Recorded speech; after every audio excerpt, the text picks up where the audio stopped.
जनाब एक बार फिर से आपको खुशामदीद कहते हैं और असलम इकबाल साहब इस वक्त हमारे साथ मौजूद हैं, उनसे गुफ्तगू का सिलसिला आगे बढ़ाएंगे। सर ये बताइएगा, लेट्स सपोज अगर जो कि लग रहा है अब, लेकिन खैर प्रोटेक्शन की बात की जाती है, फ्रेंड्स बर्थ की बात की जाती है, अगर आपके हक में फैसला आ गया है तो लोग ये जानना चाहते हैं कि दोबारा इंतखाबात होंगे क्या, या फिर सिर्फ इस बात का फैसला किया जाएगा कि परवेज इलाही सीएम होंगे, हमजा शहबाज नहीं होंगे। हमजा शहबाज की रूलिंग अगर गलत होगी तो जनाब फिर अब वो फैसला तब्दील हो जाएगा, इसके अलावा कुछ हो सकता है?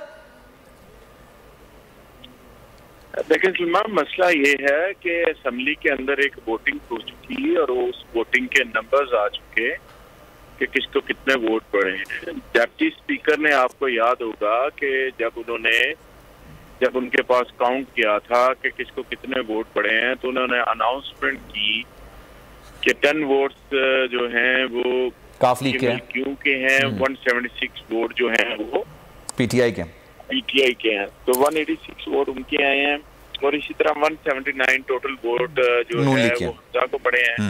फिर ऑल ऑफ सडन उन्होंने लेटर जेब से निकाला और लेटर पढ़ के उन्होंने कहा कि 10 वोट जो है वो मैं इस वजह से माइनस कर रहा हूँ कि ये कुछ सुप्रीम कोर्ट का फैसला है और जिसकी बिना पर मैं 10 माइनस कर दिए, तो लिहाजा इनको 176 वोट है।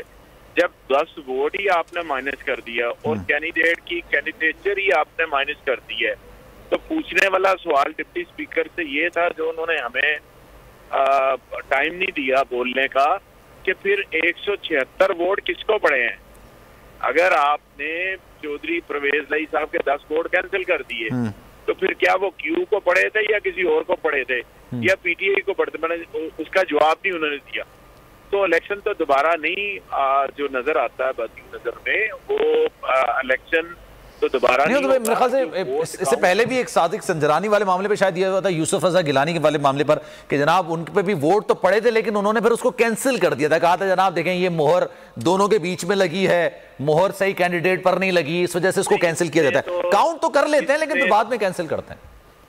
देखें, गुजारिश सुने, वो सीक्रेट बैलेटिंग थी, ये हाउस की डिवीजन के साथ। बिल्कुल, तो बैलेट पेपर है कोई नहीं, जिसकी बिना पर आपने वोट कैंसिल करना है।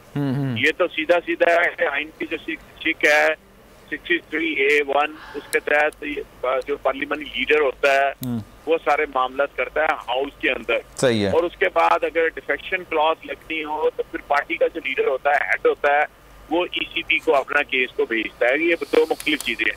असेंबली के अंदर किसी भी पार्लियामेंटी लीडर ने करना होता है और 63A1 में ही है ना गालिबन सर, अगर मैं गलत नहीं हूं, कि पार्लिमानी लीडर ये फैसला करता है कि किस अराकीन के खिलाफ क्या कार्रवाई, जो पार्टी के सदर हैं उनको रेफर किया जाता है और पार्टी के सदर उनके खिलाफ कार्रवाई करता है। ऐसा है?